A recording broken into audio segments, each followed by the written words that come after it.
तो इस वीडियो के अंदर अपन लोगों को इलेक्ट्रिक पोटेंशियल के बारे में पढ़ना है, लेकिन इलेक्ट्रिक पोटेंशियल के बारे में पढ़े उससे पहले अपन लोगों को पोटेंशियल डिफरेंस के बारे में जरूर पढ़ लेना चाहिए। तो सबसे पहले अपन लोग पढ़ेंगे पोटेंशियल डिफरेंस के बारे में कि पोटेंशियल डिफरेंस क्या चीज होती है। देखो अपने पास में कोई ये इलेक्ट्रिक फील्ड है, ठीक है। अब यहां पर मैंने कोई चार्ज रखा है, टेस्ट चार्ज रख दो या फिर कोई दूसरा चार्ज रख दो, मैं इस चार्ज को यहां से उठाकर यहां पर लेके आना चाहता हूं, इस पॉइंट बी से लेकर पॉइंट ए पर लेके आना चाहता हूं। लेकिन मेरे को क्या करना पड़ेगा, इस Q नोट को यहां से यहां तक लेकर आने में क्या करना पड़ेगा, एक्सटर्नल वर्क करना पड़ेगा। उस एक्सटर्नल वर्क जो अपन करेंगे वो एक्सटर्नल वर्क क्या हो जाएगा, पर यूनिट चार्ज के लिए जो अपन एक्सटर्नल वर्क करेंगे वो किसके रूप में स्टोर हो जाएगा, इसके पोटेंशियल डिफरेंस के रूप में। ये वैसे पोटेंशियल एनर्जी होती है जो पोटेंशियल डिफरेंस के रूप में स्टोर हो जाती है। तो ये W एक्सटर्नल कहां से कहां तक B टू A तो डिवाइड करना है इसको Q नोट से, कितने चार्ज को लेके आ रहे हो उससे डिवाइड कर लेना, क्योंकि हमने को क्या निकालना, वर्क पर यूनिट चार्ज निकालना है। इसलिए अपन क्या निकालेंगे, जो भी होगा उसको डिवाइड कर देंगे जितना भी चार्ज होगा। अब यहाँ पर एक कंडीशन आती है, उस कंडीशन को ध्यान में रखना कि जब आप इस साइड में जाओगे ना, तो जो आप एक्सटर्नल फोर्स लगा रहे हो, देखो अभी इस साइड में इलेक्ट्रिक फील्ड ये पॉजिटिव Q नोट है, चार्ज अपने पास में टेस्ट चार्ज है तो Q नोट है और पॉजिटिव है। अब इस पर इलेक्ट्रिक फोर्स इस साइड में लग रहा है Fe, और अपन एक्सटर्नल फोर्स इसके इस डायरेक्शन में लगा रहे हैं Ext। अब ये दोनों एक दूसरे के डायरेक्शन में तो अपोजिट है, लेकिन डायरेक्शन में अपोजिट होने के साथ साथ इन दोनों का जो मैग्नीट्यूड है वो इक्वल होना चाहिए, तभी अपने क्या आएगा, पोटेंशियल डिफरेंस निकल के आएगा, अदरवाइज निकल कर नहीं आएगा। यानी कि इससे एक बात आप और बता सकते हो कि जब आप किसी भी चार्ज को पॉइंट बी से ए तक मूव कराओगे ना, तो जो आप मोशन करोगे वो मोशन क्या होनी चाहिए, एक्सेलरेशन नहीं होना चाहिए उस मोशन के अंदर। या फिर आप ऐसे भी बोल सकते हो कि उस मोशन के अंदर वो जो मोशन होगी उस मोशन की वेलोसिटी होगी वो कांस्टेंट होगी, या फिर उस मोशन में जो वेलोसिटी होगी वो कांस्टेंट होगी। क्यों, क्योंकि फोर्स अपने बराबर है, फोर्स बराबर है का मतलब क्या हुआ कि एक्सेलरेशन जीरो है, एक्सेलरेशन जीरो होने का मतलब क्या हुआ कि अपने पास में जो वेलोसिटी है वो क्या हो जाएगी, कांस्टेंट हो जाएगी। तो ये तीन चार बातें आपके दिमाग में फीड होने फीड हो जानी चाहिए कि जो आप एक्सटर्नल फोर्स लगाओगे ना, वो एक्सटर्नल फोर्स हमेशा इलेक्ट्रिक फोर्स के बराबर हो जाना चाहिए। वैसे एक आइडियल कंडीशन होती है, ऐसी कोई कंडीशन नहीं बन सकती है। तो ये हमने आ गया पोटेंशियल डिफरेंस का फॉर्मूला, VA माइनस VP बराबर W external B to A upon Q naught. ऐसे अगर आप इसको किसी एक्सटर्नल फील्ड के अंदर ना रखो और आपके पास में कोई दो चार्ज हो, जैसे एक चार्ज ये है और दूसरा चार्ज ये है, अब इस वाले चार्ज की वजह से इलेक्ट्रिक फील्ड होगा और इस वाले चार्ज की वजह से भी इलेक्ट्रिक फील्ड होगा।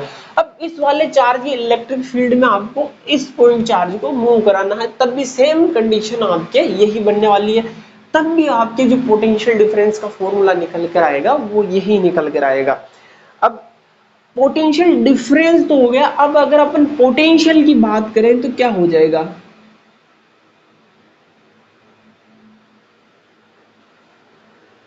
पोटेंशियल का फॉर्मूला होता है आपके W xt अपॉन कहां से कहां तक, infinite to A upon Q note.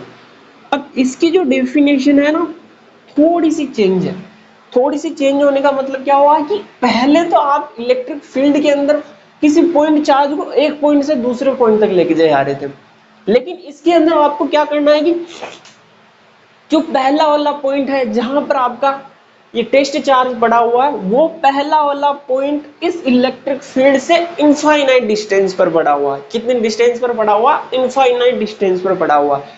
तो उसको इनफाइनाइट से लेके आना है किसी दूसरे पॉइंट पे, यानी कि ए वाले पॉइंट पे, यानी कि बी वाला जो पॉइंट है आपके वो कहां पर होना चाहिए, इनफाइनाइट पे होना चाहिए।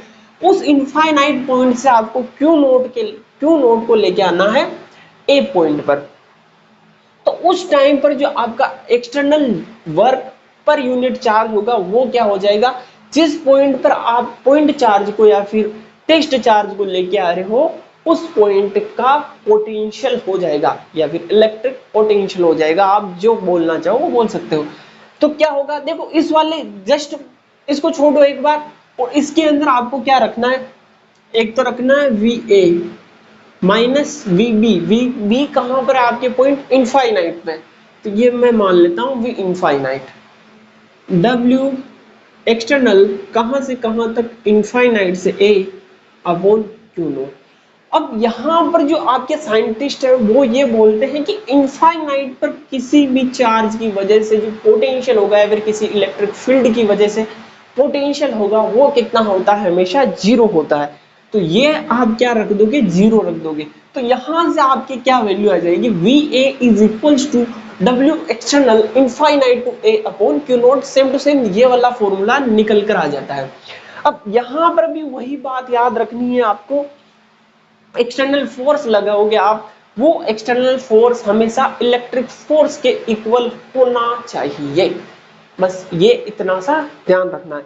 अब अपन पढ़ लेते हैं किसी पॉइंट चार्ज की वजह से किसी पॉइंट पर अपने को इलेक्ट्रिक पोटेंशियल फाइंड करना हो तो वो कैसे फाइंड करोगे। तो ये तो छाप लिया होगा आप लोगों ने, आगे चलते हैं।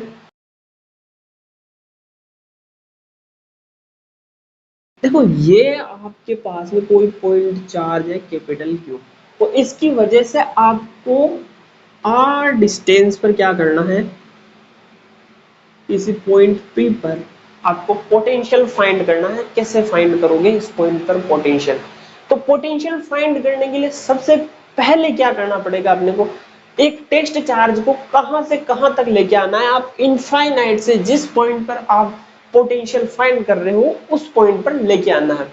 तो मान लेता हूं कि यहां से इनफाइनाइट डिस्टेंस ये हो गई मेरी इनफाइनाइट डिस्टेंस, और यहां पर मैंने रख दिया एक टेस्ट चार्ज क्यू नोट। तो इस क्यू नोट को मेरे को यहां पर लेकर आना है, और इस प्रोसेस के अंदर मैं जितना एक्सटर्नल वर्क करूंगा ना, वो एक्सटर्नल वर्क क्या हो जाएगा, मेरे इस पॉइंट पर इलेक्ट्रिक पोटेंशियल के बराबर हो जाएगा। फॉर्मूला लिख देता हूं मैं यहां पर, V is equals to W external कहां से कहां तक, infinite to P upon Q naught. यही फॉर्मूला होने वाला है, जस्ट पहले पढ़ के आए इससे जस्ट पहले। तो देखो आपको क्या करना, फाइंड करना पड़ेगा, एक्सटर्नल वर्क फाइंड करना पड़ेगा। इसके अंदर रखेंगे अपन एक्सटर्नल वर्क की वैल्यू रख देंगे तो अपने पास में क्या आ जाएगा, पोटेंशियल की वैल्यू आ जाएगी।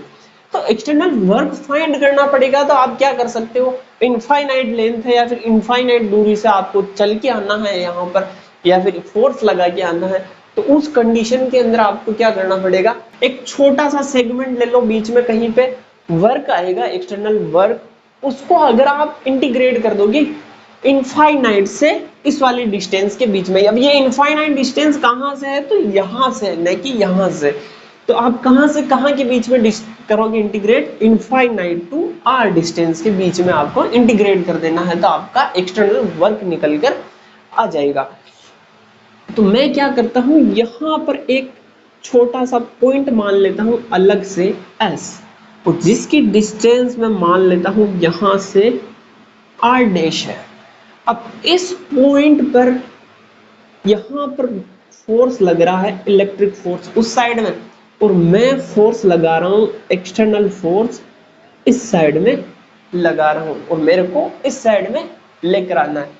अब एक चीज तो आप लोगों ने पढ़ रखी है कि एक्सटर्नल फोर्स और इलेक्ट्रिक फोर्स दोनों बराबर होने चाहिए, यानी कि दोनों का जो मैग्नीट्यूड है वो बराबर होना चाहिए। तो क्या आ जाएगा आपके, F E is equals to K Q naught upon, यहां से क्या है आर डैश है, तो नीचे क्या लिख दोगे, आर डैश स्क्वायर। अब मैंने इसको स्लाइड सा डिस्प्लेस किया इस साइड में, D R dash, D R dash मैंने इसको डिस्प्लेस कर दिया। तो अब मेरे को वर्क फाइंड करना है, कितना वर्क किया मैंने, एक्सटर्नल वर्क फाइंड करना है। तो W E X T is equals to integration कहां से कहां तक करना है, इनफाइनाइट से आर तक करना है, एक्सटर्नल फोर्स की वजह से फाइंड करना है, डॉट डी आर डैश अब मैंने इसकी वजह से यहाँ तक मैंने जो वर्क निकाला उसका मैंने इंटीग्रेट कर दिया, तो यहाँ से यहाँ तक आने में जो आपका वर्क है वो क्या आ जाएगा, F dot D R dash. तो अब इसको सोल्व करोगे आप, उससे पहले आपको क्या फाइंड करना है, यहाँ पर इसकी वैल्यू पुट करनी है। लेकिन जब आप यहाँ पर इसकी वैल्यू पुट करोगे तो आप एक चीज ध्यान रखना, ये दोनों का मैग्नीट्यूड तो सेम है आपके, लेकिन डायरेक्शन एक दूसरे के अपोजिट है। जब यहाँ पर आप वैल्यू रखोगे ना एफ एक्सटर्नल की, तो आपको वैल्यू कौन सी वाली रखनी है, पॉजिटिव वाली वैल्यू ना रखकर कौन सी वैल्यू रखनी है, नेगेटिव वैल्यू रखनी है। तो क्या हो जाएगा, इनफाइनाइट टू आर, ये माइनस बाहर ले लेता हूं मैं, K Q naught upon R dash square D R dash. Integration करोगे तो उससे पहले आपको कांस्टेंट को बाहर ले लेना है सारों को, integration infinite to R 1 upon R dash square D R. इसका इंटीग्रेशन होता है आपके इंटीग्रेशन 1 अपॉन आर स्क्वायर का इंटीग्रेशन होता है आपके -1 अपॉन आर। ठीक है, कैसे आता है, तो ये आपके पावर 2 ऊपर जाएगा तो पावर -2 हो जाएगी। इंटीग्रेशन करते हैं तो क्या आता है आपके x की पावर n+1 अपॉन n+1, तो वैसे ही इसका भी आ जाएगा सेम टू सेम। तो यहाँ पर क्या आएगा, -1 अपॉन आर। तो यहाँ पर क्या बच जाएगा आपके, चलो यहाँ लिखता, ये माइनस आगे चल रहा है के क्यू नोट, यहाँ से आया आपके -1 अपॉन आर डैश। लिमिट रखोगे आप इनफाइनाइट टू आर, ये माइनस बाहर लेके लेता हूँ मैं, मल्टीप्लाई होके पॉजिटिव हो गया। यहाँ पर आगे आया आपके K Q naught 1 upon R infinite to R. अब आप लिमिट रख दो दोनों के लिए, लिमिट रखोगे तो क्या हो जाएगा, पहले अपर लिमिट फिर lower limit. Upper limit 1 upon R -1 upon infinite. 1 upon infinite की वैल्यू कितनी होती है, 0 वैल्यू होती है, तो ये तो कितना हो जाएगा, 0 हो जाएगा। बचा क्या अपने पास में, केवल ये यहाँ पर क्यू नोट है। तो आपके एक्सटर्नल वर्क निकल के आता है कि क्यू नोट अपॉन आर। अब ये कहां से कहां तक है, तो ये लिखना भूल गया मैं, तो इनफाइनाइट टू पी है। कहां से कहां तक है, इनफाइनाइट टू पी। अब इस वैल्यू को आपको कहां पर पुट कर देना, यहां पर पुट कर दोगे तो आपके क्या आ जाएगा, इस पॉइंट पी पर जो आपके पोटेंशियल है वो पोटेंशियल निकल के आ जाएगा। तो V इज इक्वल टू क्या वैल्यू रखोगे, K Q naught upon R, divide करना है आपको क्यू नोट से, क्यू नोट कैंसिल, तो आपके V की वैल्यू बची के क्यू अपॉन आर। जब आप पोटेंशियल और डिस्टेंस के बीच में एक ग्राफ ड्रॉ करोगे तो ग्राफ कुछ ऐसा आएगा, ऐसा, ये आपके पोटेंशियल है और ये आपके डिस्टेंस है। जैसे जैसे आप इस पॉइंट से दूर जाते जा रहे हो, इस पॉइंट चार्ज से दूर जाते जा रहे हो, आपके पोटेंशियल की वैल्यू धीरे धीरे घटती जा रही है, कुछ ऐसे आएगी आपके ग्राफ। चलो एक्सपोनेंशियल ग्राफ पढ़ा हुआ ना आपके, कुछ ऐसा ही आएगा। तो ऐसा आने वाला है, इसका रीजन क्यों है, देखो एक दूसरे के इनवर्सली प्रोपोर्शनल है। V is equals to K Q upon R square, या फिर ये भी बोल सकते हो V is inversely proportional to R। तो मैं साइड में आता हूँ, इसको छाप लेना। और इस वीडियो में बस इतना ही। अगर वीडियो पसंद आया तो वीडियो को लाइक शेयर जरूर करना, और चैनल पर पहली बार विजिट कर रहे हो तो सब्सक्राइब कर देना। मिलते हैं अगली वीडियो के अंदर। जय हिंद।